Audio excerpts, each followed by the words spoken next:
A Crazed Gleam by FanOfMostEverything. Once again, Twilight Sparkle and Spike fell out of the time stream and onto the cutie map.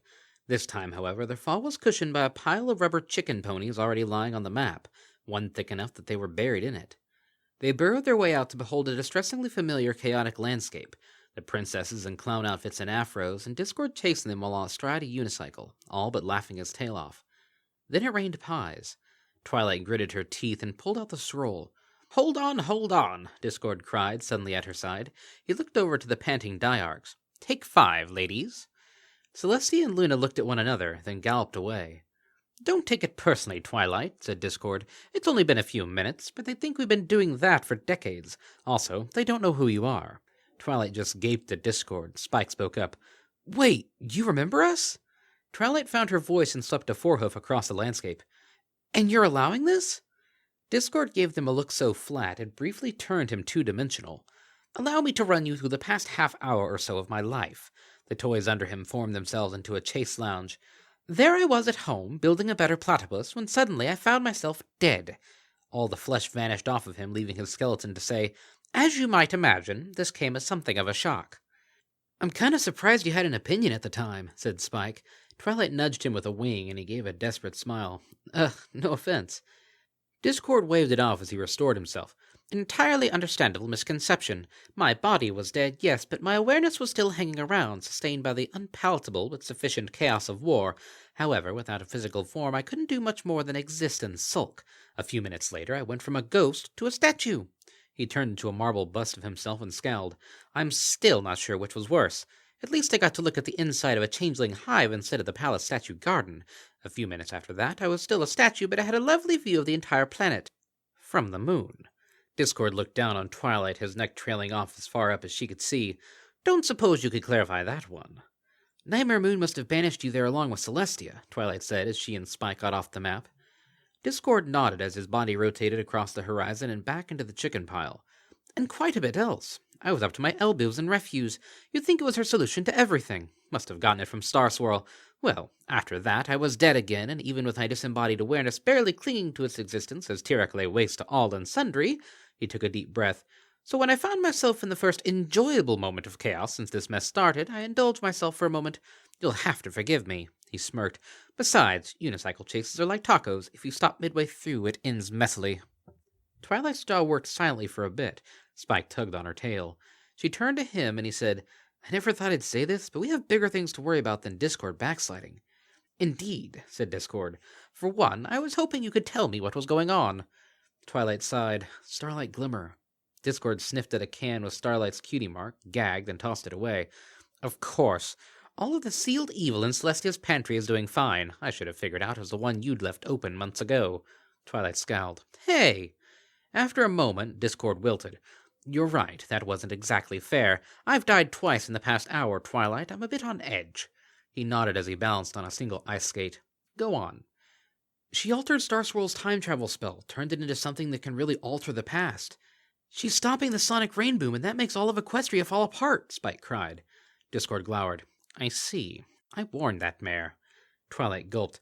Does that mean you're going to help? In my own way, yes. Spike raised an eye ridge. Meaning? Well, I can't exactly go back with you to that fateful day. If anyone knows about the butterfly effect, it's me. Discord fluttered his fractal-edged wings for emphasis. The fools might be able to gloss over an alicorn or a baby dragon if they don't look too closely, but meeting me is sure to be a life-changing experience for any pony. So change into a pony, said Twilight. You've done it before. Discord shook his head. Twilight, you're suggesting sending the spirit of chaos and disharmony through a time travel spell powered by an artifact of harmony.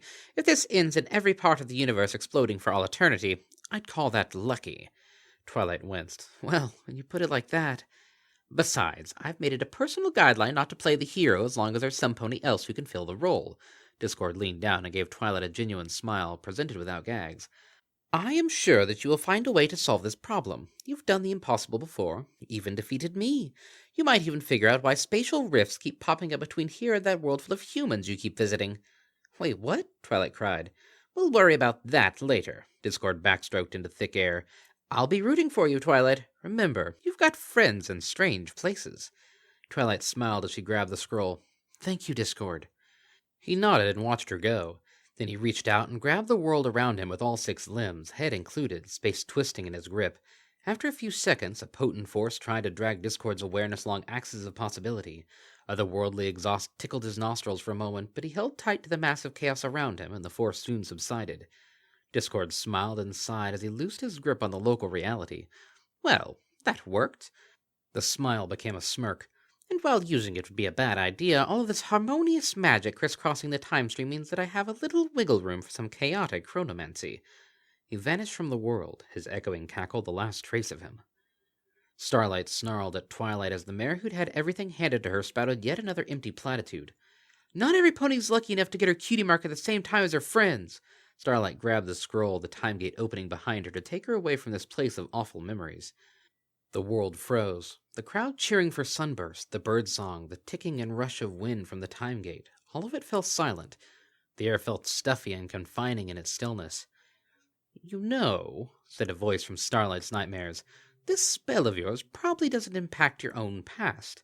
After all, what's the point of taking everything from Twilight if she can't remember what she lost? But I could kill your younger self right now. How do you think that would pan out?" "Discord." Starlight's steady tone belied the chill going down her spine. "Starlight, did you think I would forget my promise?" "Monster." The creature writhed into view, emerging from the ground like a troublesome weed, his expression a wide-eyed imitation of shock. "What? You didn't think I was being serious, did you? I would never actually harm something so full of chaos as a child. I was merely speaking in hypotheticals." He leaned in, putting himself eye to eye with her.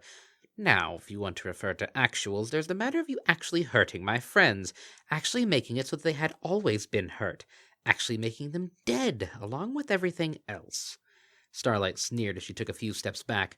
"Don't tell me you think the fate of the world hinges on a half-dozen insignificant mares.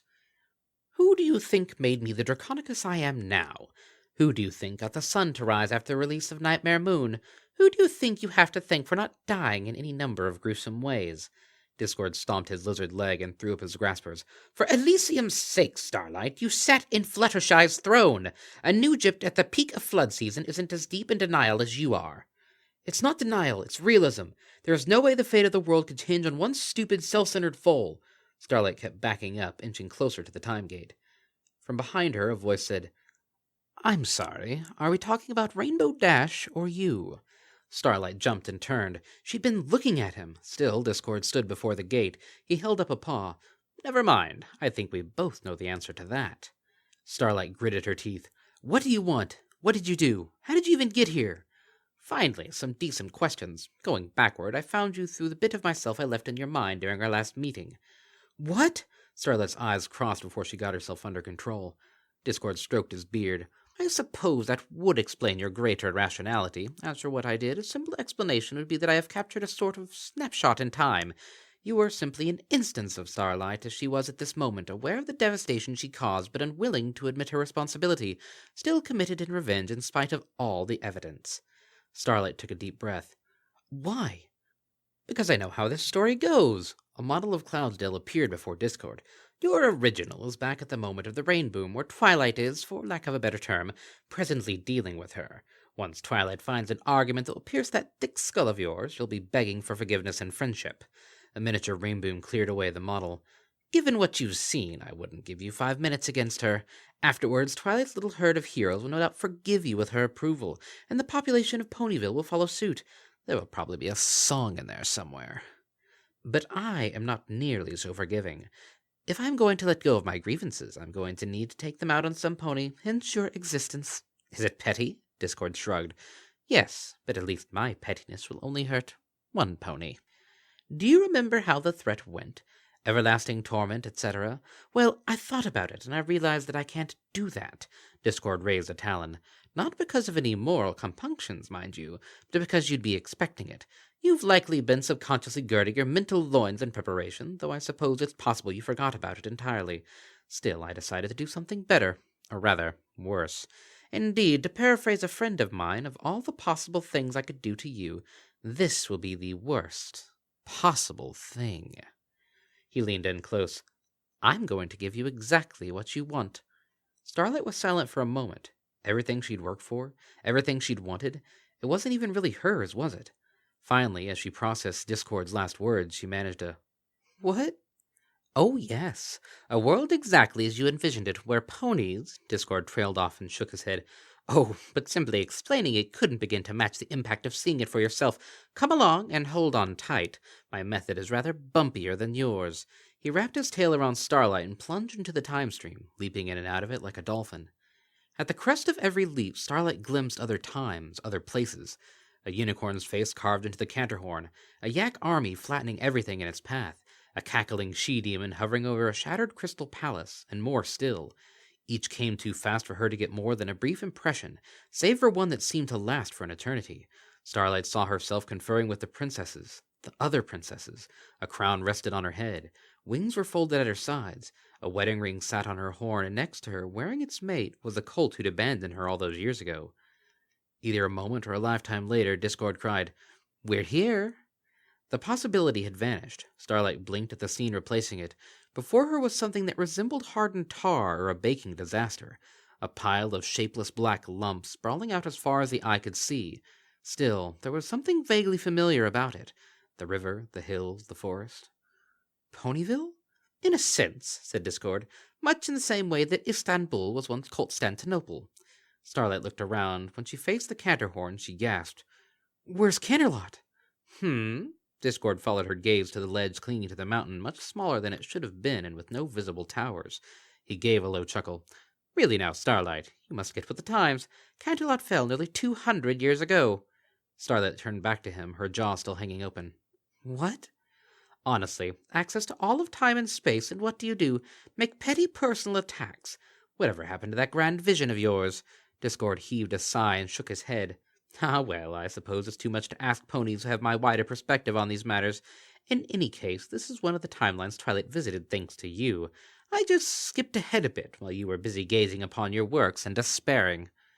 "What happened? What could have done this?" Discord produced a pitch pipe shaped like a Mobius strip and blew a none too sharp. "You really are out of the loop. Changelings?" When Starlight's horrified expression didn't shift, he shrugged. "Well, words really can't do them justice. Come along." A flash of light put them in darkness. All Starlight could see were a few dim green glows. All she could hear was an omnipresent buzz, like a pair of flies hovering by her ears. "Drat! Too dark for pony eyes," said Discord. "Hold on, I'll take care of this." The light levels slowly rose, revealing a massive cross-shaped chasm with Starlight and Discord floating in the center. All around them were strangely curved structures of that same black matter. Their surfaces roiled with motion, and black dots flew through the gaps like Clouddale traffic at rush hour.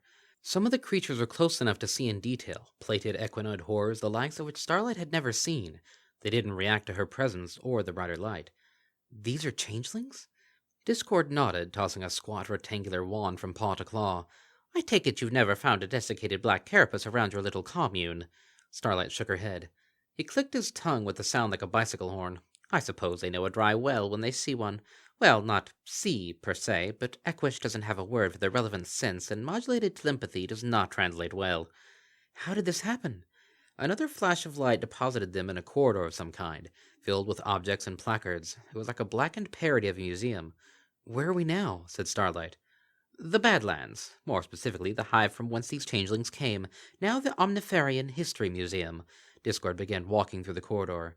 Starlight followed. "Omnifarian?" Discord smirked. "Did you expect them to still call the place Equestria? No, we were just in Plexipius, the capital of Omnifaria. At least, those are the terms for those of us who speak with breath and tongue instead of transmitted emotional signals." He stopped by a flat part of the wall with a few deep purple smears on it. "Ah, yes, changeling art makes use of a different part of the spectrum. Just a moment." He produced a flashlight from nowhere. In its beam, the wall revealed a mural of two ponies, one white, one pink. Back when Shiny Object and Princess Lovebutt tied the knot, they had a few uninvited, shape-shifting, love-sucking guests. Discord moved the light to the next part, showing a larger changeling, one that the artist clearly revered, judging by its noble pose and all the abstract embellishments surrounding it. Furthermore, the bride had been replaced by Chrysalis, the queen of the changelings. He panned further down the wall to the portrayal of black haze over Canterlot. Naturally, when given a race of infiltrators who consume positive effect, she decided that the best course of action was a relatively direct frontal assault. In this timeline, it actually worked, partially because a certain lavender unicorn had fled Canterlot in shame years before. He turned to Starlight. Hint, hint. She didn't dignify him with anything more than a "why else?" Discord moved to a pony-sized resinous green cocoon and patted its side. These. These pods feed off the magic of those sealed within, making them utterly inescapable. In this timeline, they also trap the captive in an illusory world where they believe they are loved, and thus love in return. The prisoner becomes the jailer. With Celestia and Luna insisted, Chrysalis had the sun and moon in her porous hooves. Through them, she held the world for ransom, forcing Equestria's many allies to accept her takeover. Discord gestured at a clear dome containing a zebra war mask and some golden jewelry. After mopping up the last pockets of resistance, the changelings were free to address the long-term problem. You see, ponies have this unfortunate habit of aging, especially when they're getting the love sucked out of them. The changelings would need to replenish the supply somehow, and they'd have to take ponies out of their pods for the usual method of doing so, which Chrysalis saw as an unacceptable risk. Fortunately, with their combination of food and energy crises temporarily resolved, the changelings were free to develop their considerable talent for biomancy. Another brilliant teleport saw them floating in a cavernous chamber before a great chitinous dome as tall as Twilight's castle. It pulsed like a living thing, a mountain of heaving armored flesh that smelled like rotting meat in a chemical plant. Several fleshy pink tubes emerged from its base, each as wide as a pony's barrel and full of a series of lumps that slid out of the immense mass and out of the chamber. Discord brought them next to one of the tubes and tapped it. It went transparent, revealing a series of translucent pinkish spheres. Twilight looked closer and saw the fetal, barely equine shapes within. The heads were strangely flat, the limbs little more than stubs poking out of the hairless bodies. She flinched away, her stomach roiling. The changelings' food, their currency, the power source for their technology. Love, love, love. Love is all they need from ponies, said Discord, but the original models were full of troublesome extra features. Free will, for example. So the changelings created a pony better suited for their purposes. These creatures have just enough sentience to feel love and are psychologically incapable of feeling anything else. Starlight swallowed against her building nausea. This is horrible! Discord stared blankly. What do you mean? Every pony is happy. Every pony is a valued, valuable contributor to society. On top of everything else, the genome of these creatures was derived from Princess Cadence, so every pony is an alicorn. That's a utopia and a half by most measures. This is equality, Starlight. True equality in every sense of the word. No matter how much distinctiveness you stripped from ponies, there were still some differences between them. Gender, tribe, coloration, personality, etc. Discord shook his head. For true equality, ponies can't be people. They have to be fungible goods, interchangeable parts. And in this world, that is precisely what they are. Thousands of them churned out by the changeling womb factories like this one every day. Even Celestia and Luna are no more. After decades of consuming their magic, their pods mutated into forms capable of sucking them dry. Which they did. Another flash, and they hovered over the former site of Canterlot. The only thing there was a twisted black spire as tall as the castle it had replaced. Its base widened to buttress it, and embedded in the chitin there were two much smaller ovoids, one pink, one blue. The pods are now integrated into the biological clock, an unaging living construct that automatically measures the sun and moon through its cardiac metronome. Of course, while leaving you here would make for some hilarious chaos. Ponies have actually been romanticized of late. If I did that, then every pony wouldn't be equal anymore. Discord grinned. It didn't stretch his face to impossible lengths. All it did was reveal teeth. But the mad look in his eyes chilled Starlight to her core. This was chaos, wild and uncaring. Twilight Sparkle couldn't have defeated this. The only thing that could have defeated this creature would be it choosing to give up, and Starlight knew she'd never be able to convince it to do so. You, my dear, are going to need to fit in. Starlight hung there, paralyzed. Why run? There was no escape. All she could do was watch the eagle talons as they came together and gave a snap that shook the world. In what more and more ponies were actually calling Name-Pending Castle, Twilight and Starlight sat at the cutie map, all but surrounded by books on advanced magical theory. A groan and several eye-watering cracks interrupted their discourse and brought their gazes up to the oak-root chandelier. There, Discord stretched a bit more before squinting one eye open. Oh, don't mind me, I'm just getting the kinks out now that we're all back when we're supposed to be. Discord? Try as she might, Twilight couldn't keep a small smile off her face. I thought you said you'd back me up. What were you doing in all that nonsense? Discord appeared between the two mares. Oh, this, that, the other. Mostly cleaning up after you or moving your coffee table from timelines where it doesn't belong. He looked down his muzzle at Starlight. Don't want some pony else using it to go where they shouldn't, now do we? She returned the scowl. Twilight's been telling me about all the horrors she's faced. You have no right to throw others' misdeeds around given all that you've done. Discord beamed. Delightful! He swept Starlight into a hug and gave her a fond noogie. You're so much more entertaining this way. Put me down, Starlight cried as she squirmed in his grasp. She felt herself fall after a flash of light, managing to catch herself and her magic only an inch above the floor. You're going to want to be careful with phrasing around him, said Twilight, giving an empathic smile. It's nothing personal, Starlight, Discord said, leaning down from his perch on top of her seat. As a proud hypocrite, I reserve the right to harass all reform villains. Which reminds me, he turned to Twilight, when are you going to let me meet Sunset Shimmer? Twilight gasped. The rifts! The journal! She bolted to her hooves and galloped off, shouting, Be back soon! As she left. Discord watched her go, then turned to Starlight, who cringed under his scrutiny.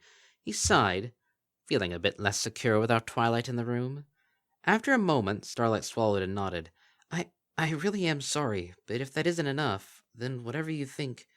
Oh, relax. I do enjoy a bit of respectful groveling now and again, but the worst thing I'm going to do is heckle you. Discord flicked Starlight's horn. It's how I show my affection. Starlight's mouth worked silently for a few seconds. But what about the eternal torment? Discord shrugged. Already taken care of. What? Well, you're reformed now, aren't you? I'm still a bit shaky on this whole morality thing, but it doesn't seem right to punish you after you apologized. Discord struggled with the halo snagging on his red, pointed horns for a moment before adding, After all, if I got forgiven for feeding all of Equestria's magic to a power-crazed centaur, surely you can get a pass for the Omnicide. It wasn't even really your doing, per se. All those timelines had always existed. You just connected past and future. But you said you were a proud hypocrite. Starlight's eyes widened as she clapped her forehooves over her mouth. I'm also proudly inconsistent. Usually. Discord patted her on the withers. Do relax, Starlight. You're going to need to make up for your misdeeds elsewhere, but I've already forgiven you. Womb Factory 14's maintenance alcove was a fairly typical bit of changeling architecture, a burrow reinforced with structural spittle. More of the excretion had been shaped into reasonably comfortable couches, where overseer occupational duty and trainee eager enthusiasm spent most of their work shifts. The system largely took care of itself as able to sustain its homeostasis as any organism. Even minor issues were addressed by the factory's rudimentary intelligence. A piping psychic whistle of concern made eager enthusiasm's ears perk up. He moved to the color-shifting chromatophore display. Huh, that's odd, he broadcasted. Occupational duty didn't even look up from his news sheet. What is it?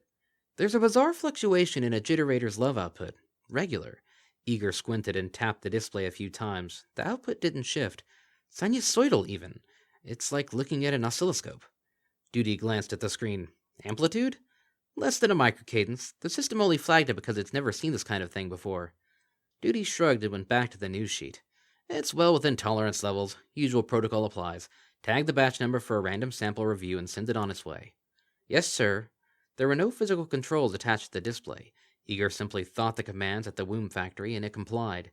The unusual generator was shifted out of the anomaly reviews gizzard and back to the conveyor duct, where it rejoined countless virtually identical others to feed and power Omnipharia. And Starlight Glimmer continued to scream.